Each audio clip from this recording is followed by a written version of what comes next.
नमस्कार, मराठी कट्टा किचनमध्ये आपलं हार्दिक स्वागत आहे। आज आपण बघणार आहोत वॉटरमेलन सॉर्बेट। यासाठी ना आपण साखर वापरणार आहोत, न क्रीम वापरणार आहोत, न कुठलं मशीन वापरणार आहोत। फक्त 2 इन्ग्रेडियंट पासून ही रेसिपी आपण बनवणार आहोत। आपण या चॅनलवर प्रथमच आला असाल तर लाईक, सबस्क्राइबचं बटन आणि बेल आयकॉन दाबायला विसरू नका, म्हणजे आम्ही केलेल्या अपलोडचं पहिलं नोटिफिकेशन आपल्याला येईल। यासाठी आपण अर्ध्या टरबूजाचे पीसेस घेतलेले आहे, जे की आपण 3 ते 4 तास फ्रीजरमध्ये ठेवलेले होते। याच्या बिया आपण आधीच काढून घेतलेल्या आहेत। यासाठी गोड असलेलं कलिंगड वापरावं, कारण आपण याच्यामध्ये वरून साखर किंवा मध कशाचाही वापर करत नाही आहोत। याला ग्राइंड केल्यानंतर पुन्हा आपण बाउलमध्ये काढून घेणार आहोत।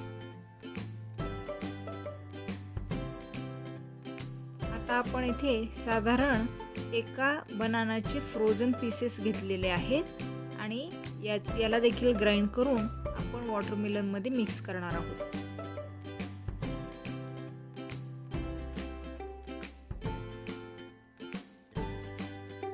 याला आता आपण पुन्हा फ्रीजरला शिफ्ट करणार आहोत।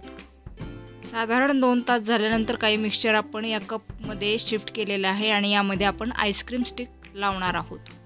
यामुळे स्टिक अगदी सेंटरला राहण्यासाठी मदत होईल।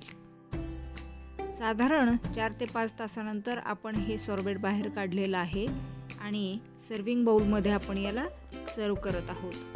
तुमचं जर कलिंगड हे कमी गोड असेल तर याच्यामध्ये तुम्ही थोडाफार हनीचा वापर करू शकता, पण मी येथे कलिंगड गोड असल्यामुळे कशाचाही वापर केलेला नाही, तेव्हा अगदी नॅचरल इन्ग्रेडियंट पासून आपलं हे कलिंगडाचं सॉर्बेट तयार आहे, वॉटरमेलन सॉर्बेट तयार आहे। तेव्हा नक्की ट्राय करून पहा। आता आपण हे पेपर कप्स एका बाजूने टियर करून घेतलेले आहेत आणि त्याच्यापासून ह्या आईस कँडीज देखील तयार केलेल्या आहेत।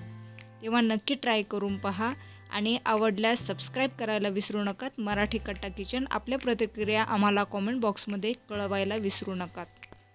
Thank you very much.